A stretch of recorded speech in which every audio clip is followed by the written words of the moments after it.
Seat है total. और 1 to 5 में फॉर्म कितने बच्चे भरे हैं? 1,03,000। मान के चलिए 1.5 लाख तक जाएगा, ज्यादा से ज्यादा 1.5 लाख हमको नहीं लगता है पहुंचेगा, हमको नहीं लगता है 1.5 लाख पहुंचेगा। और इसमें भी आपको गौर ये करना है कि अदर स्टेट वाले कैंडिडेट कितने फॉर्म भरे होंगे, क्योंकि उनका तो सीमित होगा कि वो यूआर में सिर्फ फाइट करेंगे, बाकी कैटेगरी वाले को लाभ होना है। अगर रूल के अनुसार चला जाए तो बाकी कैटेगरी वाले को लाभ होना है। इसलिए करके देखा जाए 28,216 पोस्ट के लिए अगर 1.25 लाख बच्चे भी फॉर्म भरेंगे तो कंपटीशन 4 से 5 गुना मैक्सिमम हुआ। और वहीं पर अगर आप देखेंगे 6 to 8 में ओवरऑल सीट 19,645 सीट है, 19,645, सारे 19,000 प्लस सीट है। जबकि 6 to 8 में सबसे अधिक आवेदन गया है, 1,42,420 गया है। मान लीजिए कि 2 लाख तक ले जाएगा। हाँ, ज्यादा से ज्यादा 2.25 लाख तक आपका पहुंचेगा। सबसे ज्यादा कंपटीशन लेवल 6 to 8 में ही है। इसके बाद 9-10 की अगर हम बात करें तो 9-10 में 16,970 यानी करीब 17,000 के करीब सीट है। और 9-10 में 1,24,50 फॉर्म गिरा था, ये भी 1.25 लाख के करीब हमको लगता है पहुंचेगा। उस हिसाब से आप देख लीजिए कंपटीशन लेवल हो गया लगभग 7 गुना 6 गुना कंपटीशन लेवल लगभग हुआ। और सबसे कम कंपटीशन 11-12 में 37,956 ही फॉर्म गिरा था। मुश्किल से हमको लगता है कि 2-3 हजार 4 हजार 5 हजार और फॉर्म गिरेगा, यानी 40, 42, 45 हजार जाते जाते दम तोड़ देगा, इतना ही फॉर्म है। और इस जबकि नंबर ऑफ वैकेंसीज 22,373 है, यानी कि लगभग 2 गुना कंपटीशन मात्र है, मात्र 2 गुना। अब बड़ा सा प्रश्न ये उठता है कि आखिर इस तरह का डेटा क्यों निकल करके आ रहा है? कौन सा बचे हुए अभ्यर्थी हैं और किस अभ्यर्थी को मौका नहीं मिला जिसके कारण कंपटीशन और बढ़ता? तो सबसे बड़ी बात यह है कि जो एस्टेट, एक ही एस्टेट इससे पहले हुआ करंट में, और उसके बाद एस्टेट इस बार को अगर अपीयरिंग वाले को मौका दे देता तो कंपटीशन लेवल सीधे दुगुना हो जाना था, क्योंकि 3.5 लाख ही अभ्यर्थी थे। तो जो टीआरई 1 में जिनको मौका मिला, टीआरई 2 में जिनको मौका मिला, वही कैंडिडेट टीआरई 3 में भी फाइट कर रहे हैं। तो स्वाभाविक है कि 3 बार इनको तैयारी करने का भी मौका मिला है, इनका लेवल भी लगातार बढ़ता चला गया है, इसलिए कि कट ऑफ पर तो स्वाभाविक रूप से प्रभाव पड़ रहा है। लेकिन हम ये कहना चाहते हैं कि बहुत सारे अभ्यर्थी कि मेरा तीसरा अटेम्प्ट हो जाएगा, हमको छोड़ देना चाहिए। मेरे ख्याल से छोड़ना एकदम उचित नहीं है। एक बड़ा सा आप अपना मौका मिस करेंगे, तो अगर इस बार आप फॉर्म नहीं भरेंगे तो नहीं मिस करेंगे। तो एक प्रश्न विद्यार्थी के मन में चल रहा है या आम जन जो बिहार के होंगे, यदि 11-12 का स्थिति देखा जाए तो इसमें अगर सर मिल जाता मौका तो अच्छे क्वालिटी के शिक्षक मिल जाते, क्योंकि उसका संख्या बढ़ जाता। कई ऐसे सब्जेक्ट हैं जहां पे आप देखिएगा तो संख्या बहुत अधिक है और वहां पे अभ्यर्थी कम है, वहां तो समस्या हो सकता है। नहीं, यहाँ तो कंप्लीट सरकार का समझिए कि पूरी तरीके से दोष है यहाँ पर कि आप एक ही एस्टेट लिए हैं और उसी से 3 बार बच्चों को चयन कर रहे हैं, तो क्वालिटी तो प्रभावित होना ही है। क्योंकि आप देखेंगे कि जो भी बच्चे पास हुए कितने बचे होंगे, जबकि 22,373 सीट है, मात्र आपका 38,000 के लगभग फॉर्म भराया है, 45,000 मैक्सिमम जाएगा, 2 पर 1 लेना है। उसमें भी हमको लगता है, जैसे केमिस्ट्री की बात अगर करें 3424 वैकेंसी है।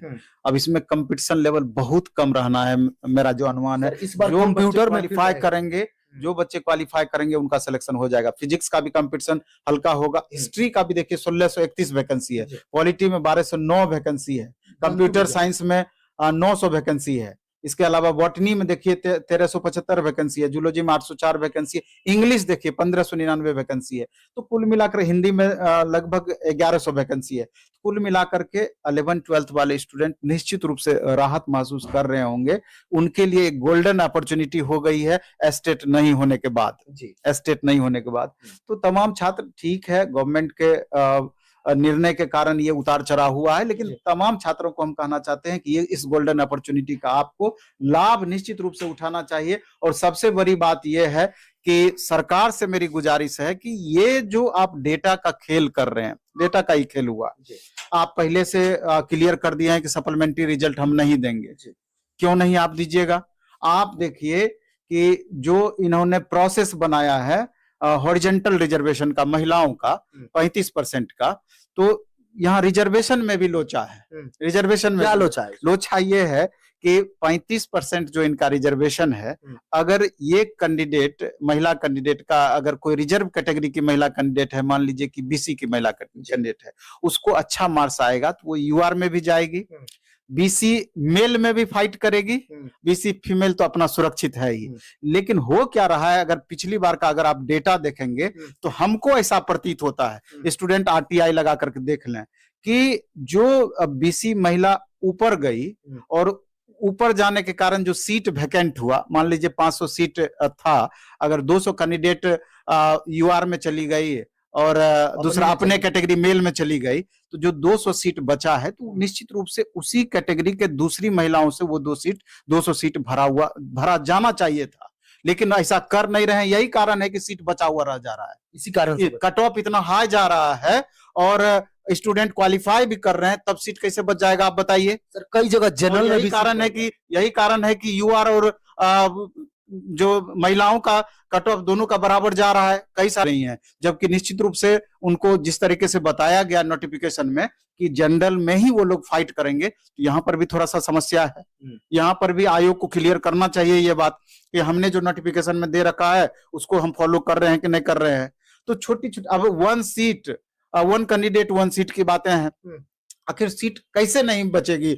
आप एक कैंडिडेट का 6 to 8 में भी 9, 10, 11, 12 तीनों जगह वो एग्जाम देंगे और जो प्रतिभाशाली बच्चे हैं तीनों जगह उनका रिजल्ट होगा, तो आखिर 2 जगह तो खाली होना है। आप कह रहे हैं सप्लीमेंट्री रिजल्ट हम नहीं देंगे, यानी 2 सीट आप पहले से माइंड में कप है कि इसको हमको खाली रखना है, अगली वैकेंसी में ऐड करना है।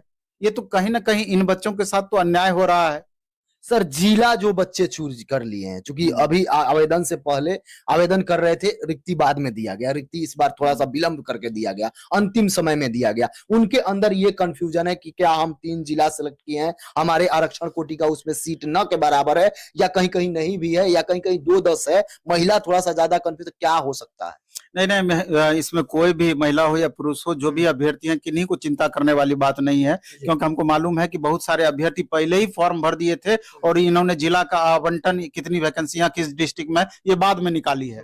तो जो आपने 3 डिस्ट्रिक्ट सेलेक्ट किया है, वैसे भी गारंटी नहीं है कि आपको 3 डिस्ट्रिक्ट मिलेगा ही। टीआरई 2 में देख लिए कि 90% स्टूडेंट को अपना चॉइस का डिस्ट्रिक्ट नहीं मिला था, अलग अलग मिला था। इसलिए 3 डिस्ट्रिक्ट तो आपका वरीयता क्रम में है ही, 3 डिस्ट्रिक्ट नहीं मिलेगा तो दूसरा भी डिस्ट्रिक्ट आपको अलॉट होगा। इस बात के लिए आप निश्चिंत रहें, थोड़ा भी परेशान ना रहें इस चीज को लेकर के। सर अटेम्प्ट को लेकर बहुत परेशानी है, क्योंकि बच्चे कह रहे हैं कि अंतिम अटेम्प्ट है, क्या करें, 15 दिन है, 10 दिन है, छोड़ दें या ले लें या ये करें, ये सब कंफ्यूजन। नहीं, एकदम आपको नहीं छोड़ना चाहिए। 87,000 88,000 वैकेंसी कम नहीं होती है और अभी सीमित है। अगली बार देखिएगा ये जो स्टेट अभ्यर्थी हैं ये भी तो शामिल हो जाएंगे, कंपटीशन लेवल डायरेक्ट आपका दुगुना हो जाएगा। तो ये ऐसा एकदम आपको नहीं करना चाहिए और इस बार फॉर्म भरना चाहिए और इसमें लाभ उठाने का प्रयास करना चाहिए। आपको अधिक से अधिक मेहनत निश्चित रूप से करना चाहिए। इसलिए अटेम्प्ट के मामले में ये भी आप समझ लीजिए कि 1 to 5 के लिए 3 अटेम्प्ट, 6 to 8 के लिए 3 अटेम्प्ट, 9, 10 के लिए 3 अटेम्प्ट, 11, 12 के लिए 3 अटेम्प्ट, अलग अलग सबका काउंट होगा। तो इसको लेकर के भी कंफ्यूजन होता है और मेरा तो मानना है कि अटेम्प्ट तो होना ही नहीं चाहिए, क्योंकि जब आप इतना टफ कंपटीशन ले रहे हैं, कई चरणों में लगातार कंपटीशन लेकर के आप बच्चों का सिलेक्शन कर रहे हैं, तो इसमें अटेम्प्ट वाली बात कहां से आती है? और हमको भी ये भी 99% भरोसा है कि आगे चल करके अटेम्प्ट समाप्त होगा ही होगा, क्योंकि एक साल में 3 बार आप एग्जाम ले रहे हैं, तो 3 बार एग्जाम लेकर के जो विद्यार्थी बिहार से बीएड किए हैं उनका करियर बिहार के संदर्भ में समाप्त हो जाएगा, ऐसा कभी नहीं होना है। इसलिए करके एग्जाम में सबको शामिल होना ही चाहिए। सर सबसे बड़ा प्रश्न ये आ रहा है कि